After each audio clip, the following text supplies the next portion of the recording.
A first alert weather day here across Connecticut, given the impactful storm system that is bearing down on us now. River flood warnings highlighted in green here for the Housatonic, Farmington, and Still rivers. The Housatonic River at Stevenson Dam forecast to reach the moderate flood stage. The Farmington River at Unionville forecast to reach the minor flood stage. Here's some rain totals so far. North Granby at 1.5 inches. Haddam Neck 1.44 inches.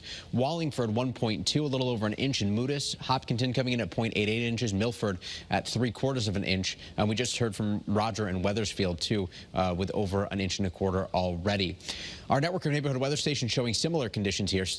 Less than an inch so far in Brantford, approaching an inch in New London, over an inch in Kent and Storrs. And look at these wind gusts, 48 miles an hour in Brantford, 43 miles an hour in New London, 40 miles an hour in Kent. It is getting windier outside, and as expected, it coincides with some of the heaviest rain. First Alert Live radar zoomed in right now on the greater Hartford area. Here's Hartford, here's Farmington and Bristol, out toward Harwinton and Litchfield, Torrington. We have a flood advisory up for some minor road flooding and things like that as this heavy rain continues to move through in the southeastern part of the state. We saw Hector's live shot from the beach in Niantic, a little bit farther inland in New London County, though.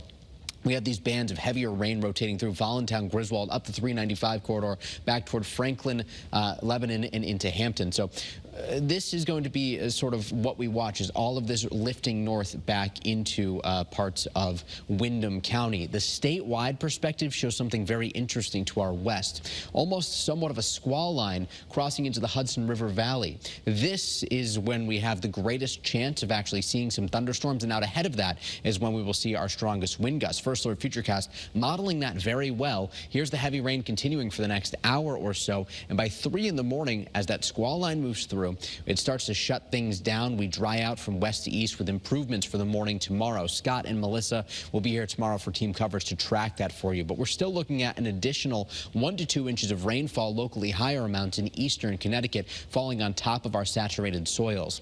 Given the easterly wind direction, we also run the risk of some flooding during the high tide cycle tomorrow morning. Flood warnings, coastal flood warnings for Middlesex and New London counties tomorrow morning. Old Saybrook's high tide tomorrow 9:17 in the morning, 8:06 in New London.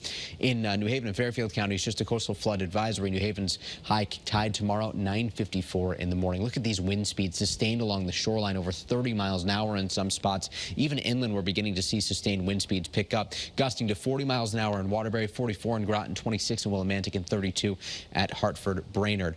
The strongest gusts will be in southeastern Connecticut and along the coast, where we could see gusts 55 miles an hour, and up inland 40 to 50 miles an hour overnight tonight. Our iCam in Hartford showing the rainy conditions, 50 degrees right now at Brainerd. And here's a live look at our iCam in New Haven, shaking about. Look at the flag being whipped in the wind with those persistent east-southeast winds. Temperatures climb up into the 50s before dropping back. So tomorrow afternoon, it's going to be chillier than tomorrow morning. On the First Alert 7-day, we're highlighting the high temperatures happening just after midnight before dropping back. A brief break Thursday, a second First Alert Friday into Saturday. We're looking at another round of heavy rain and a gusty wind, renewing the risk for flooding and power outages as we begin the weekend. We have pretty good model agreement on this. We get another break Sunday and Monday, but by Tuesday, another storm system could be lurking. That one perhaps a bit more wintry than wet. We'll keep you updated in the coming days. All right, sounds good, Mike. Thank you very much.